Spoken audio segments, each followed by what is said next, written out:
Siapa Yolo Ine? Wanita yang serang Nikita Mirzani di medsos bela Gilang Juragan 99 dan Sandi. Nikita Mirzani balik diserang seorang wanita bernama Yolo Ine. Pasca gencar menyindir pasangan pengusaha kaya Gilang Widya Permana Juragan 99 dan Sandi Purnamasari. Diketahui Nikita Mirzani meragukan kekayaan milik Juragan 99 hingga menguliti kebohongan soal jet pribadi. Jet pribadi yang selama ini diklaim milik Trazi Rich Malang itu rupanya bukan dibeli melainkan disewa. Disinilah Yolo Ine pasang badan membela Juragan 99 dan balik menyinyir Nikita Mirzani. Lalu siapakah Yolo Ine? Sebelumnya wanita cantik ini berani membalas telak sindiran Nikita untuk Juragan 99 dan istrinya Sandi Purnamasari. Hal itu diketahui dari video Ine yang diunggah ulang oleh akun Instagram @lambegosip. Lewat video tersebutin sentil Nikita soal takdir Tuhan.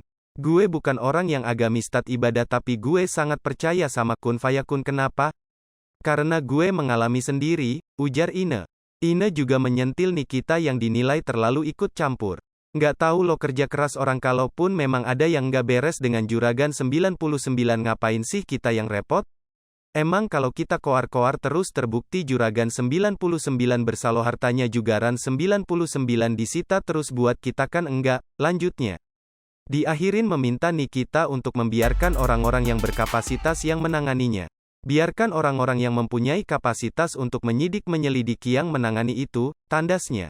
Publik lantas penasaran dengan sosok yang berani membalas sindiran Nikita tersebut. Mengutip Grid Fem, ikut ulasan tentang Ine mulai dari biodata karier dan fakta-faktanya.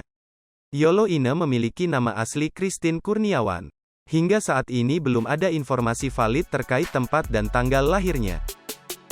Lebih besar dari. Gue pengen speak up sedikit nih soal takdir Tuhan. Seperti yang kita dengar akhir-akhir ini ada yang keluar-keluar soal kekayaan Juragan 99 yang tidak wajar. Gue bukan orang yang agamis, taat beribadah, tapi gue sangat percaya sama kun fayakun. Kenapa? Karena gue mengalami sendiri. Saat gue cerai, gue cuma bawa 2 handphone, yang satunya bisa dipakai dan yang satunya sudah hancur lebur, dan baju yang di badan gue aja. Udah. Saat gue keluar rumah mantan suami gue, karena mungkin dia orang kaya ya, dia pernah bilang, lo keluar dari sini, lo lepas dari gue, jadi gembel lo. Wallahi gue gak bakal lupa kata-kata itu. Walaupun hubungan kami sekarang baik-baik aja ya, kalau soal anak. Manusia boleh bersumpah, tapi kalau Allah bilang, Ina lo hidup, Ina lo gak jadi gembel, lo mau bilang apa? Alhamdulillah hidup gue sekarang lebih teratur. Dan hidup gue sekarang tidak seperti yang disumpahin sama mantan suami gue. Alhamdulillah gue gak jadi gembel. Dan ingat, kita gak pernah tahu loh kerja keras orang. Kalaupun memang ada yang gak beres dari Juragan 99, ngapain sih kita yang repot? Emang kalau kita koar-koar, terus memang terbukti Juragan 99 bersalah, hartanya Juragan 99 disita terus buat kita? Kan enggak. Biarkan orang-orang yang memiliki kapasitas untuk menyidik, untuk menyelidiki, yang menangani itu. Nggak usah kita kan nonton aja. Kan enak ya kalau misalnya koar-koar sambil ngasih bukti, jangan jejak digital doang lu capture. Ingat, kun fayakun is true and karma is real.